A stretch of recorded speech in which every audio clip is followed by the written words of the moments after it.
Assalamu alaikum, I'm Aisha and you're watching Samaa News. Here are today's headlines.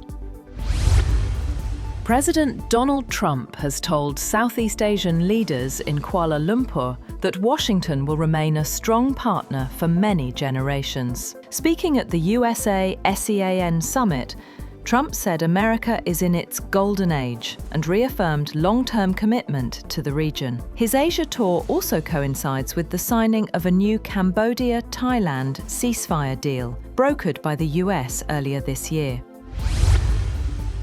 Meanwhile, President Trump met Malaysian Prime Minister Anwar Ibrahim in Kuala Lumpur on the sidelines of the ASEAN Summit.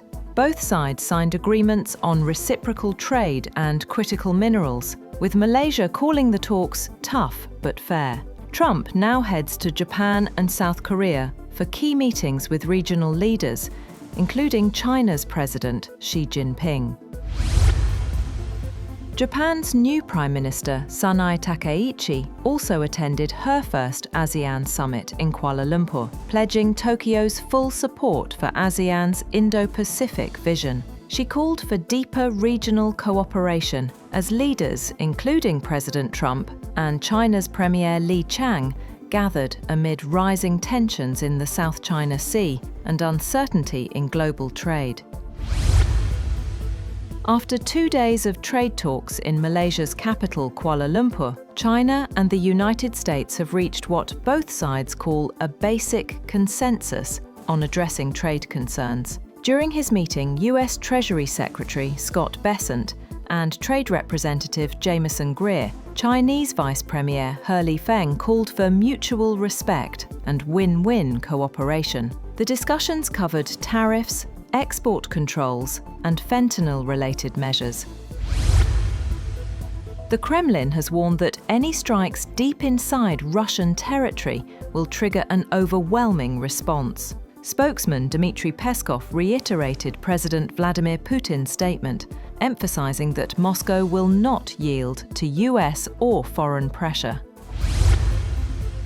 Earlier, President Vladimir Putin announced the successful test of Russia's nuclear-powered Burevestnik cruise missile, a weapon he says is unmatched globally. The missile reportedly flew over 14,000 kilometers in 15 hours, demonstrating what Moscow calls unlimited range and the ability to evade any defense system. Putin said preparations are now underway for the missile's deployment. The United Nations Relief and Works Agency has urged Israel to allow urgent humanitarian aid into Gaza as winter sets in. UNRWA says shelter materials and winter supplies remain blocked in Jordan and Egypt, while people in Gaza struggle for warmth and safety. Despite a ceasefire deal with Hamas, restrictions and delays at the Rafah crossing continue, leaving hundreds of aid trucks stranded in Egypt's Al Arish. Meanwhile, Benjamin Netanyahu has declared that Israel alone will decide its security policy and which foreign forces it cooperates with. Speaking at a cabinet meeting, Netanyahu said the United States supports Israel's position, reaffirming that no external force will dictate Israel's security choices.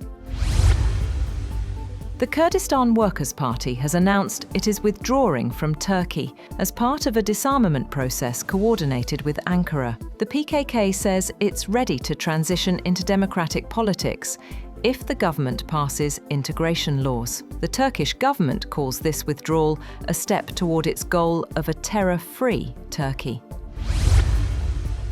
French authorities say they have arrested suspects in the daring $102 million jewel heist at the Louvre. One of the men was caught at Charles de Gaulle Airport while trying to flee to Algeria. The stolen crown jewels were taken in broad daylight last week, exposing major security lapses at the world's most visited museum.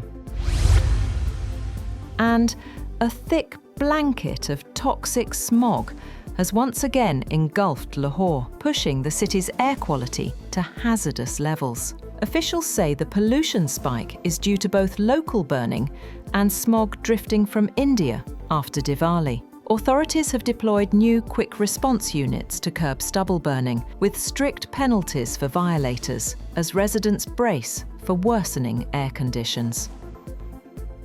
That's all for now. For more updates, visit www.samaa.tv. Thank you for watching Samaa News.